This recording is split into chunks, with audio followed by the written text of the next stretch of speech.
I want you to just, for a second, visualize a specific moment. It's a moment I think everyone listening has felt, whether you're a trader, a parent, a CEO, or, I don't know, just someone trying to navigate a chaotic Tuesday. Yeah, the pressure cooker moment. Exactly. Picture it. You're at your desk. Maybe it's high noon in the markets. Charts are just flashing red and green. Or you're in a boardroom, and someone slides a counteroffer across the table that is, frankly, insulting. And you feel it, right? Your heart rate spikes. You feel that heat rise up the back of your neck. Yeah. The stimulus hits you like a physical slap. And in that split second, I mean, before you've even consciously processed the thought, you move. You just do it. You click the mouse. You snap back a retort. You hit send on that angry email. And then the dust settles. The dust settles. And you're left there looking at the screen, or maybe the stunned faces in the room, and you have this sinking feeling. And the question that just haunts me in those moments is, did I actually choose to do that? Right. Or did the situation just reach into my brain and pull the trigger for me? It's the illusion of agency, isn't it? We all walk around believing we are the authors of our lives, narrating our own stories. But when the pressure is dialed up to 10 and the time window for a decision shrinks to milliseconds, that line between I decided and I was triggered, it's not just blurry. No. It's practically non-existent. That is I think, the terrifying reality we are wading into today. We are looking at a set of ideas that claims most of us, even the high performers, the people who think they're in control, are walking around as biological puppets, reacting to strings we can't even see. It's a little scary. It is. Yeah. We're talking about the difference between two words that I honestly thought were synonyms until this morning: reaction and response. Well, in the dictionary, they are synonyms. Yeah. You ask a linguist, they'll probably say they're interchangeable. Right. But in the context of high-performance cognition, and especially in trading, but really, in any high-stakes environment, confusing those two words is fatal. It's not a vocabulary error. It's deeper than that. It's a structural flaw in your nervous system. So let's get into the source. We are unpacking a document that is, well, it's a bit mysterious. It's titled Reaction versus Response: A Core Framework for Trading Decision Architecture. It comes from a group called the Red Team Trading Community, written by an analyst who just uses the pseudonym Darwinian. Just to frame this for you, this isn't some blog post you find on a motivational website. No, they're all. It's marked confidential. It's clearly an internal training doctrine. It reads less like, 7 Habits of Highly Effective People and more like a tactical manual for special forces, but applied to market psychology. That is exactly the vibe I got. It feels heavy. It feels like it was written by someone who has lost a lot of money or seen a lot of people blow up their lives and just decided to engineer a way out of the trap. Right. And the central thesis is that reaction and response are opposing biological mechanisms. One is designed to keep you alive in the jungle, and the other is designed to make you thrive in the market. And the problem is we keep using the jungle software for the market hardware. That's a perfect way to frame it. The red team approach seems to be all about debugging that old software code. Yeah, a full system rewrite. So let's get into the code. The document opens with what I think is the most critical distinction in this whole thing. It defines these two terms based on their origin. Let's start with reaction. How does Darwinian define a reaction? The definition is deceptively simple, but the implications are, they're massive. A reaction is defined as a decision that is generated by the stimulus. Generated by the stimulus. Okay, let's slow down on that. What does that actually look like in practice? Well, think about the mechanics of generation. It implies creation. It implies birth. So let's say you're watching a stock chart, the price is just hovering, doing nothing, and then suddenly, boom, a massive red candle prints. Price drops 2% in 10 seconds. Okay, I can feel that. That event, the red candle, is the stimulus. It hits your retina, goes to your visual cortex, and then it immediately slams into the amygdala, your threat detection center. The panic button. The panic button. If you are reacting, the decision to sell your position is born in that exact second. It did not exist 5 seconds ago. The fear caused by the red candle literally constructed the decision to click sell. So the market acted, and I flinched. You flinched. The external event reached inside you and created a behavior. You are the effect. The market is the cause. You're a puppet on a string. Okay, that's clear. Now contrast that with response. Because to me, if I sell, I sell. The action looks the same. How is response different? The definition of response is a decision that is activated by the stimulus. Activated. Okay, that word suggests The decision was already there. Precisely. It was waiting in the wings. It was sitting in a buffer, preloaded. So imagine the same scenario. You're watching the chart, but maybe 3 hours ago or maybe even 3 days ago, you sat down in a calm room with a cup of coffee. Right. No pressure. No pressure. You looked at the support levels on the chart. You said to yourself, if the price drops to 150, I will exit the trade to protect my capital. You wrote it down. You internalized it. So the plan is the decision. The plan is the decision. So now, fast forward to high noon. The big red candle hits. The price drops to 150.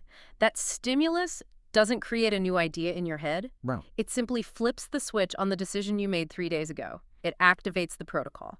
That is such a subtle but profound shift. In the first scenario, the red candle is the author of the story. It's writing the plot in real time. Yeah. In the second scenario, the red candle is just the cue for the actor to say their line, a line that was written long ago. That's a beautiful analogy. And think about the sell button example the document uses. This is where it gets really visual for me. You have two traders sitting side by side at a trading desk. The market tanks. Both of them click the sell button at the exact same millisecond. To a camera recording the room, they look identical. To the broker matching the orders, they are identical. But the document argues they are, effectively different species in that moment. Correct. Trader A is reacting. Their heart is pounding. Their pupils are dilated. Their cortisol is spiking. They are clicking sell to make the pain stop. They are seeking relief. And Trader B? Trader B is responding. Their heart rate might be elevated. They're human, after all. But their prefrontal cortex is still online. They are clicking sell because a condition was met. They are seeking alignment with their system. Okay, but I want to push on this a bit. Let me play devil's advocate here. Please. If both traders get out at the same price, and they both save the same amount of money on that specific trade, does the distinction really matter? I mean, if the bank account looks the same at the end of the day, isn't this just philosophical navel-gazing? That is the million-dollar question. And if you look at one single trade, a snapshot in time, maybe it doesn't matter. You might even get lucky reacting. You might panic sell right at the top. It could happen. It could. But the document argues that if you look at their equity curves over 100 trades or 1 year, the charts will look completely different. They won't even be in the same ballpark. Why? What's the mechanism there? Because reaction is erratic. It's inconsistent. It depends on how much sleep you got last night. It depends on whether you had a fight with your spouse that morning. It depends on the size and speed of the red candle. It's biological chaos. So it's not repeatable. It is absolutely not repeatable. Response, on the other hand, is consistent. It's a protocol. You can't build a business on flinching, but you can build a business, a career, on protocols. It's the difference between a spasm and a swing. A golfer might spasm and accidentally hit the ball 300 yards one time. Right. A fluke? But they can't do it for 18 holes in a row. A pro's swing is repeatable. Exactly. And the toll it takes on you is different, too. This is something the red team really emphasizes, the metabolic cost.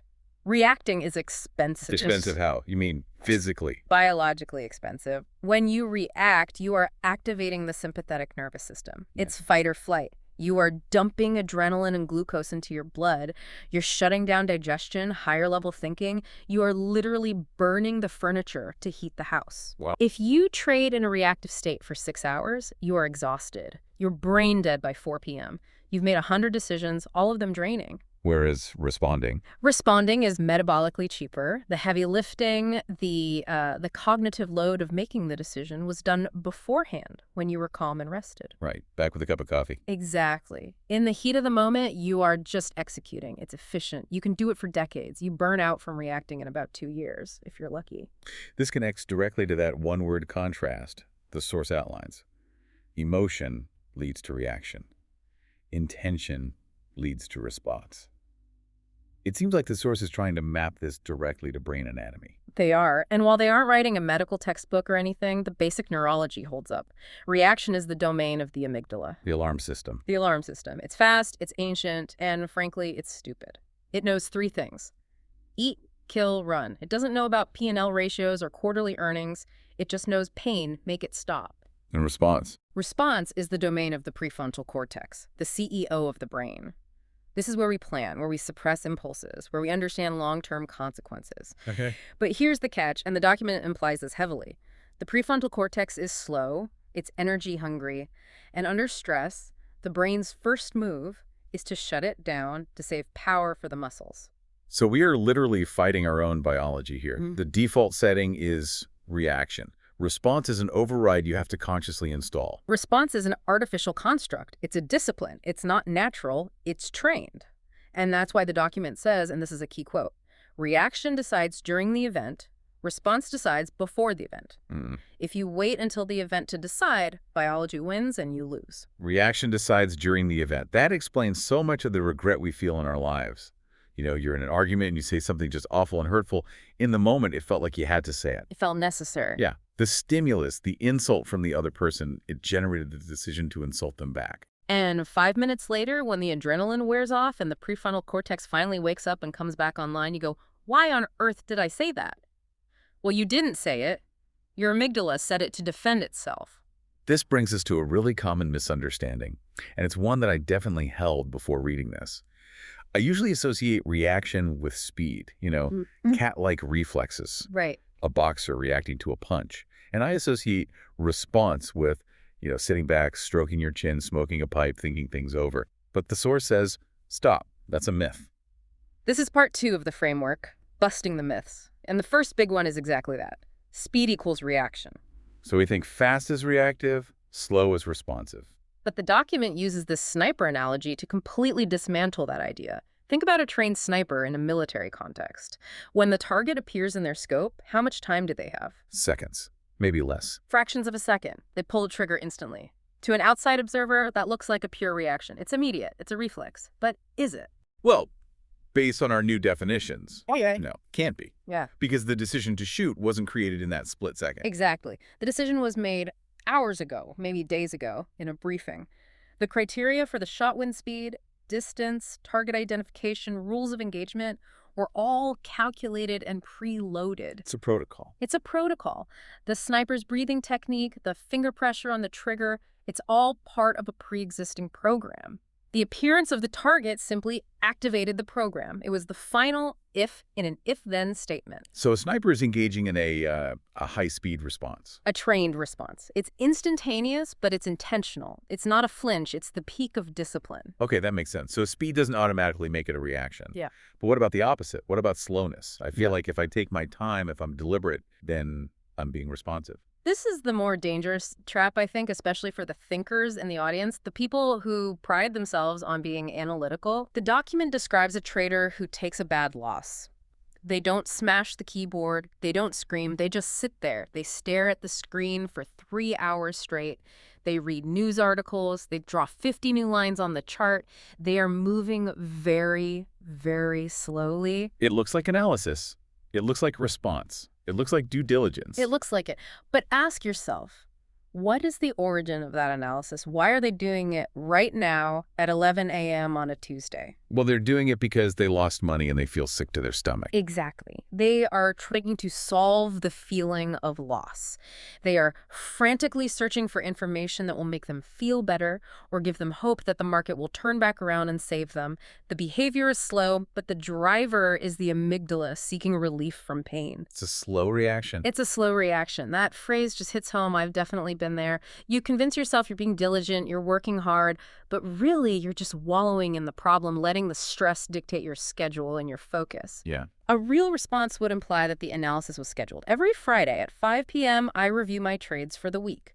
If you're reviewing a trade at 10:02 a.m. because you just got stopped out 2 minutes ago, that's a reaction disguised as work. That is a harsh truth, but I think it's one a lot of us need to hear. Now, let's look at the other side of this coin. Inaction, just doing nothing. I think most people believe that if they don't click the button, they are safe. They're not being reactive.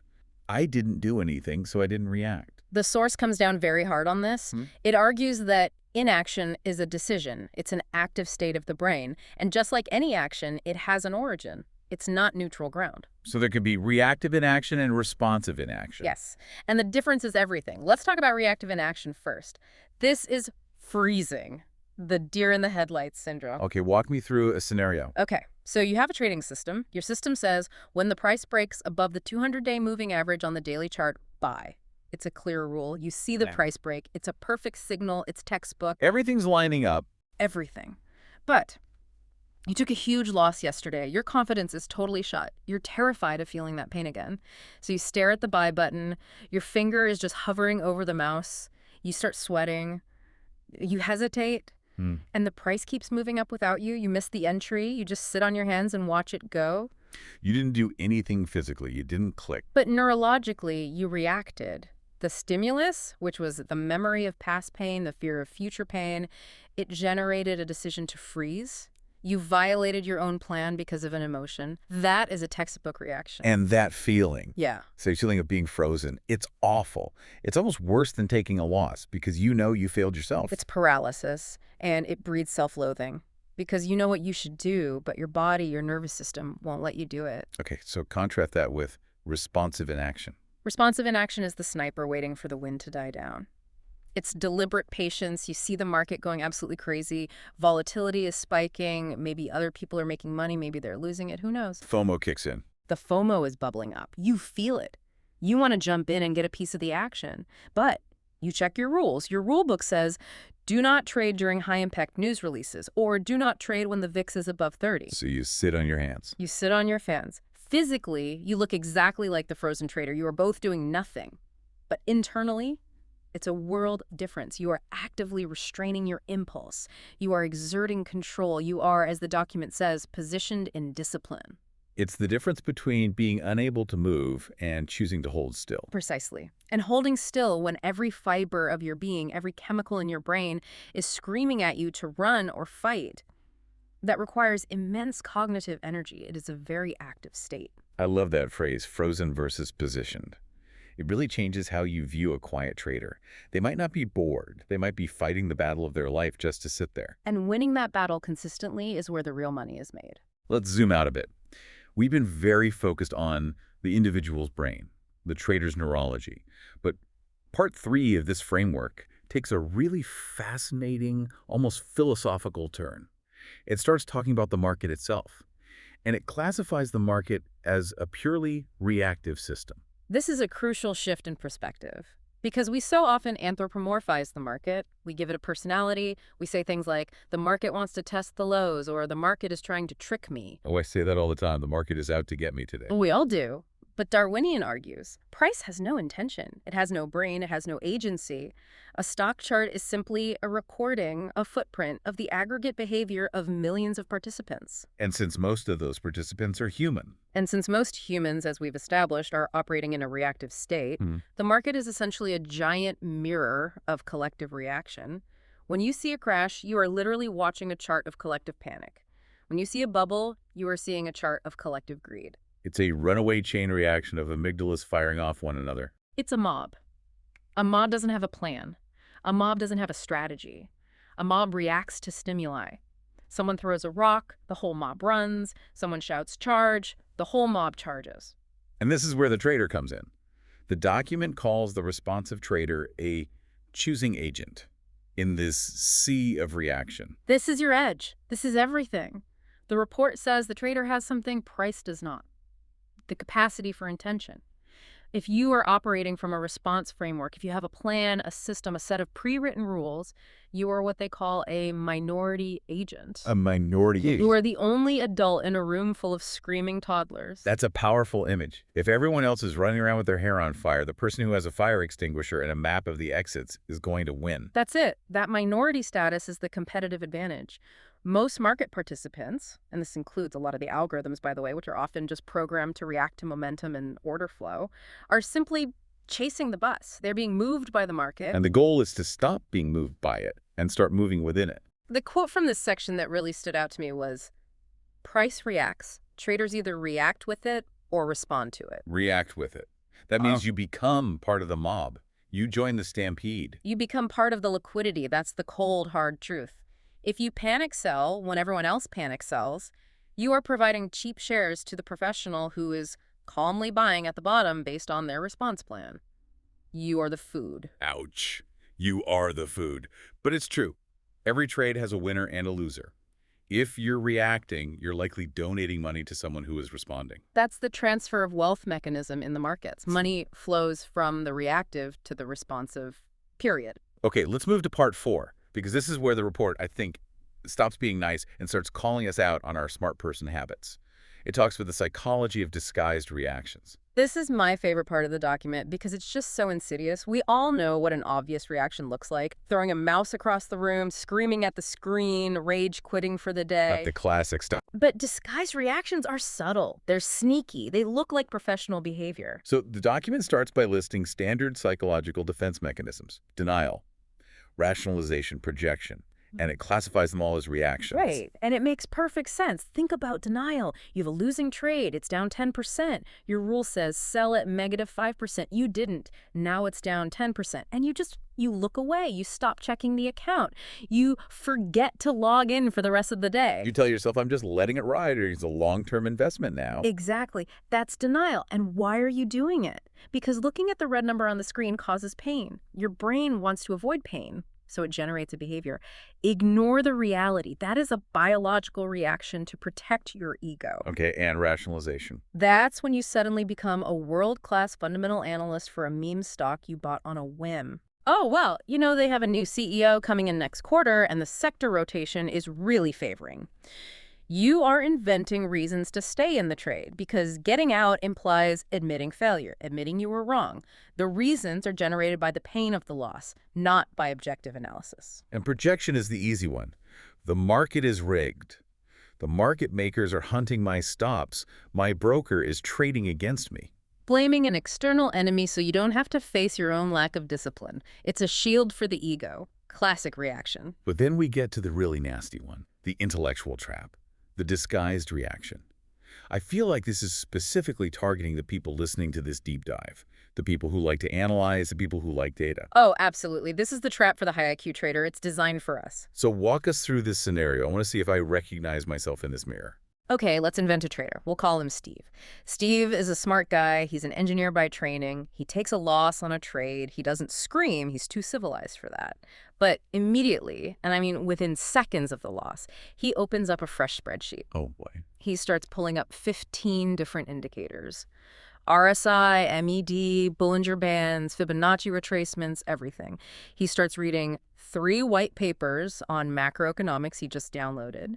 He stays up until 3 a.m. back-testing a completely new theory he just came up with. Steve looks like a hardworking, dedicated trader. He looks like a model student. He looks like a pro. He's putting in the hours, but look closer.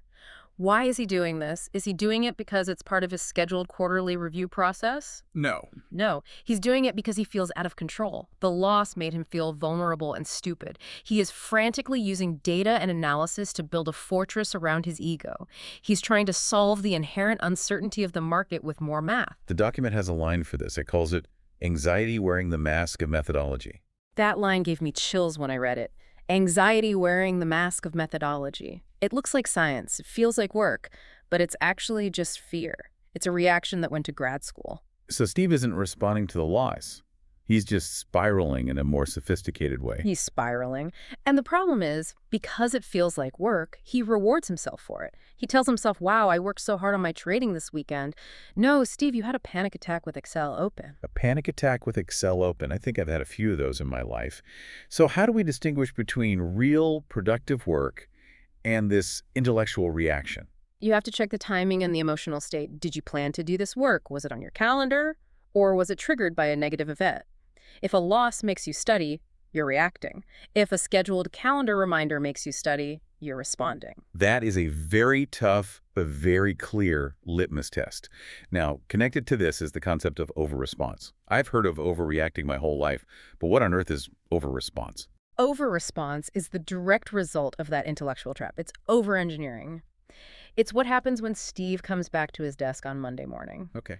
After his weekend of panicked analysis, he's built a new system with 50 different filters. I will only buy a stock if the RSI is below 30 and the MACD crosses up and the moon is in waxing gibbous and the company's CEO's name has a J in it. He's trying to filter out every possibility of loss. He's trying to build a perfect system. He's trying to filter out uncertainty, but trading is uncertainty. That's the game. So he ends up with a system that never gives him a signal. He's totally paralyzed, not by fear, like the frozen trader we talked about, but by excess intention.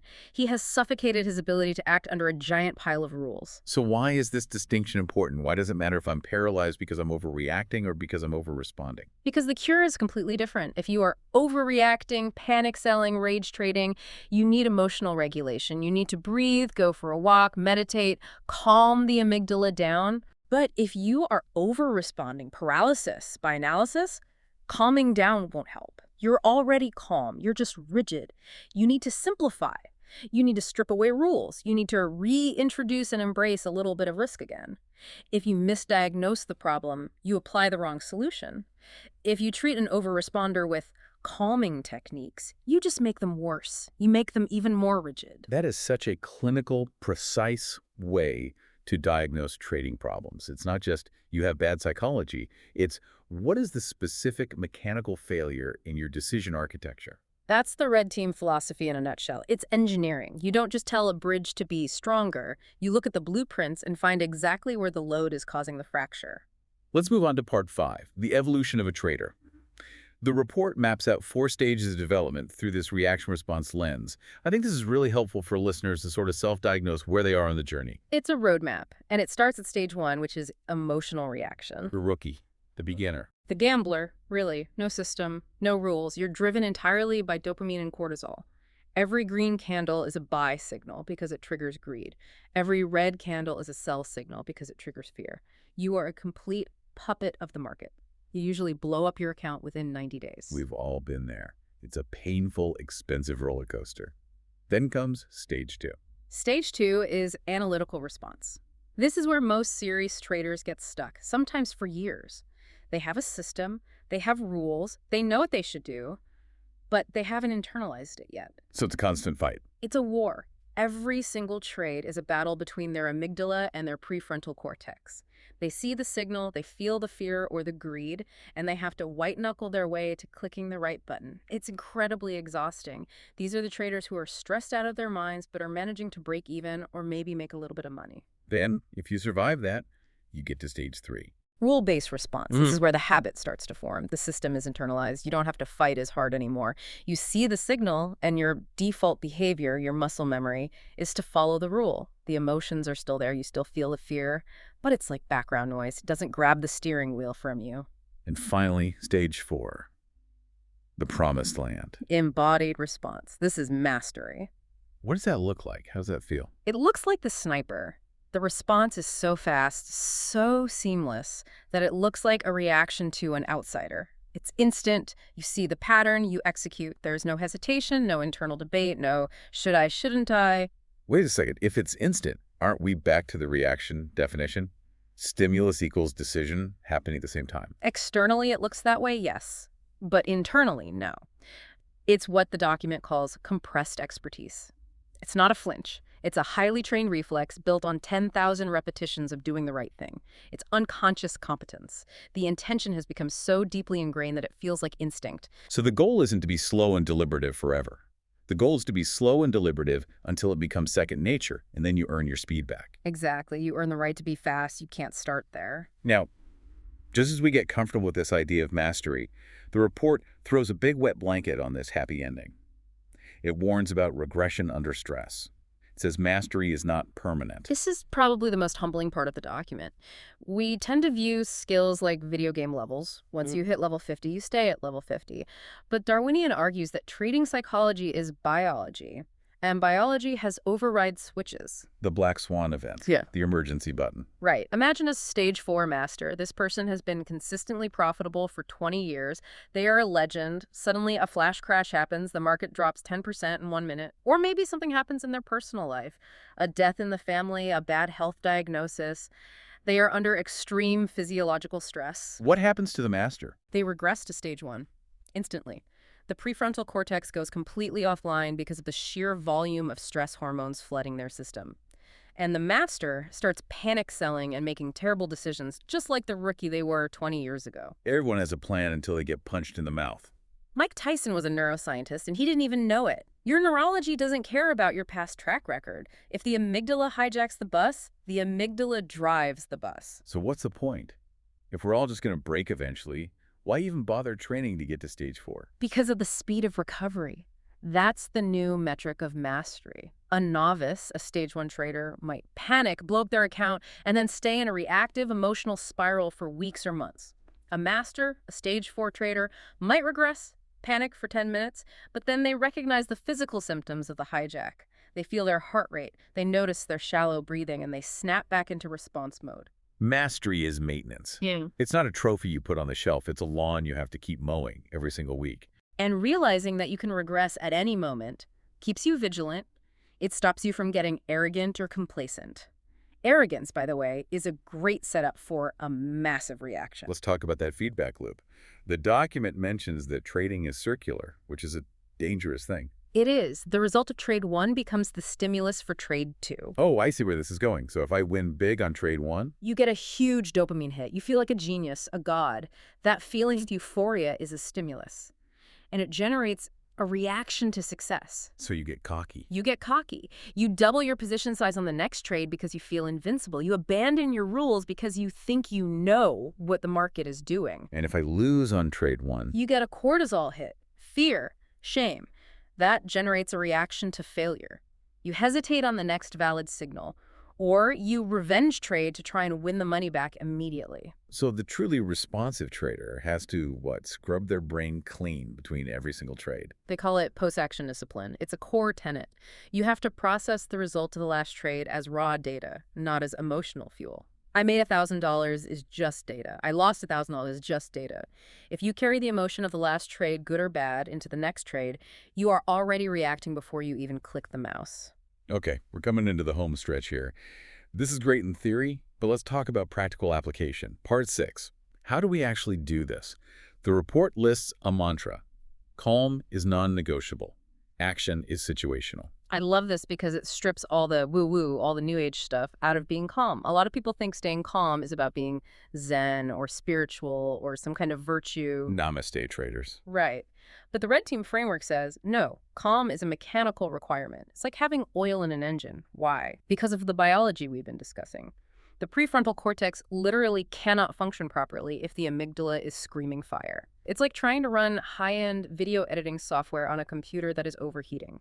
The system throttles itself to prevent damage. So if you aren't calm, you are physically incapable of responding. The option isn't available to you. You are locked out of the response mechanism. You can only react. So calming down, taking deep breaths, stepping away from the screen isn't a nice to have. It's the key that turns on the engine of your edge. Without it, you can't even start the car. Here's another principle. Entry is a choice. Exit is a condition. This one feels very specific to the mechanics of trading. It's a division of labor for your brain. The entry is an act of intention. You choose to engage the market at a time and price of your choosing. That is a response. You assess the risk, you accept it, you click buy. But the exit. The exit should not be a choice you make in the heat of battle. It should be a predefined condition, a stop-loss level or a profit target level. When the price hits that level, the exit just happens. You don't decide to exit in the moment. The condition exits for you. Because if you have to decide to exit while you're in the trade, You're under pressure, you have money on the line, fear and greed are whispering in your ear, you are compromised. If you have to ask yourself, should I sell now? You are already in trouble. The answer to that question should have been written down before you ever bought the position. the litmus test they give is perfect. Ask yourself, am I exiting because my condition was met or because I am afraid? That's the question to tape to your monitor. If you are exiting because the P&L number looks scary or because your heart is racing, you are reacting. You are seeking relief from discomfort. If you are exiting because the chart hit your pre-drawn line, you are responding. You are executing a business plan. Now, before we wrap up, we have to address the edge cases. Is reaction ever good? Are we trying to turn ourselves into unfeeling robots? The framework is very clear that reaction is a necessary and valuable survival mechanism. If you are crossing the street and a bus swerves at you, do not take a moment to respond. Do not consult your walking across the street policy manual. Do not calculate the velocity of the bus. Jump. React. Let the amygdala save your life. That's what it's there for. That's its primary job. React to survive, respond to thrive. Exactly. In trading, this applies to existential threats. If your broker's platform crashes or a war breaks out instantly and the market goes limit down against you, react. Get flat. Survive.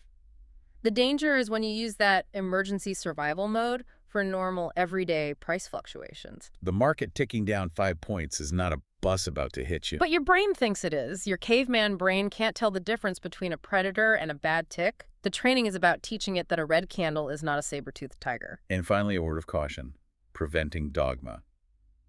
The report warns us not to use this framework as a tool to beat ourselves up. This is so vital.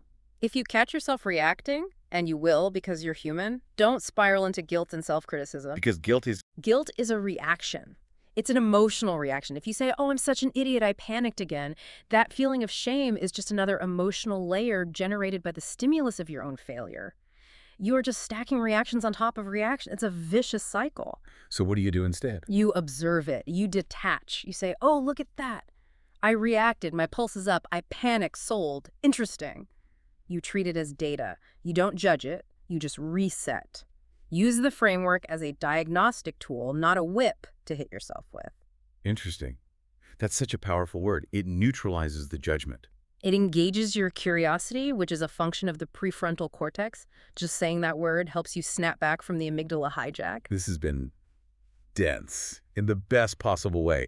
We've gone from the neurology of a single mouse click to the philosophy of the market as a mob to the hidden traps of the intellect. It really is a complete architecture for how to think under fire. So if we need to boil this entire deep dive down to the absolute essentials for the listener who is maybe commuting right now and wants the signature definitions to take home, what are they?